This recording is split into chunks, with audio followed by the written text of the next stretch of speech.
ఇప్పుడున్న ఏపీ రాజకీయాల మీద, ఇప్పుడున్న అక్కడున్న గవర్నమెంట్ మీద ఏంటి మీ అభిప్రాయం ఏంటి అసలు? ఏం చెప్తారు? గవర్నమెంట్ అయితే కుప్పకూలిపోయే సమయం వచ్చింది.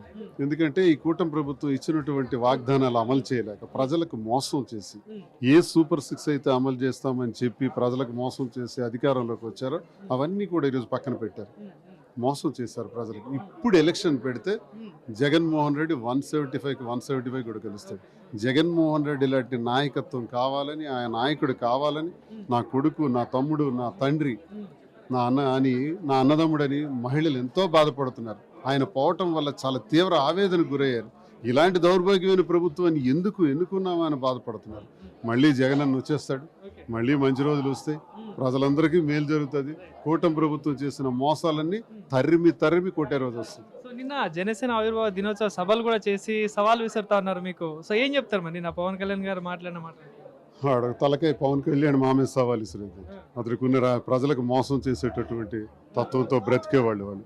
2008లో PRP పెట్టి కాంగ్రెస్లో కలిపేసి అప్పుడు ఉన్నటువంటి క్యాడర్నందరినీ రోడ్డు మీదకి లాగేసి నా సర్వనాశనం చేశారు. అందులో ఒక బాధితుడు నేను.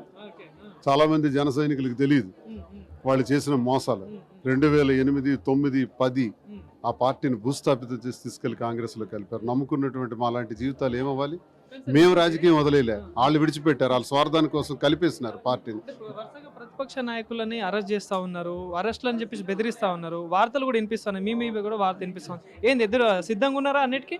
వాళ్ళ తలకాయ మమ్మల్ని బెదిరించేది. నేను రెడీగా ఉన్నాను కదా, ఏం చేస్తారో చేయమనండి. నేను ఒక్కటే ప్రశ్నించాను, సూపర్ 6 ఏదైతే మీరు వాగ్దానాల్లో పెట్టుకున్నారో అది పవన్ కళ్యాణ్ చదివాడే. మరి చదివిన నువ్వు 9 నెలలు అయింది అధికారంలోకి వచ్చి, ఎందుకు అమలు చేయట్లేదు? అమలు చేయనప్పుడు నీ కూటమిలో ఉన్నటువంటి మీ భాగస్వాములకి ఎందుకు ప్రశ్నించట్లేదు?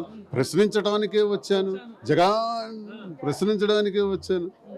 ఊగిపోయావు కదా, నీ ఊగిపోవటం ఏమైంది? ఇప్పుడు ఎక్కడ దాక్కున్నావు? ఎందుకు సమాధానం చెప్ప? 31,000 మంది మహిళలు అదృశ్యమయ్యారన్నావే, ఒక్కళ్ళని తీసుకొచ్చావా? ఇది నేను ప్రశ్నించాను. ఇది ప్రశ్నిస్తే నువ్వు 50 కోట్ల రూపాయలు తీసుకుని అమ్ముడు పోయినావయ్యా, అందుకే ప్రశ్నించవు, అందుకే ఒక మహిళను కూడా వెనక్కి తీసుకురావు అని అంటే నా మీద 20 పైసలు కేసులు పెట్టారు. అంతే కదా అలా ప్రశ్నించారని నా మీద కేసులు పెట్టారు. 20కి పైగా కేసులు పెట్టారు. Okay, let them arrest me, I'm ready to face.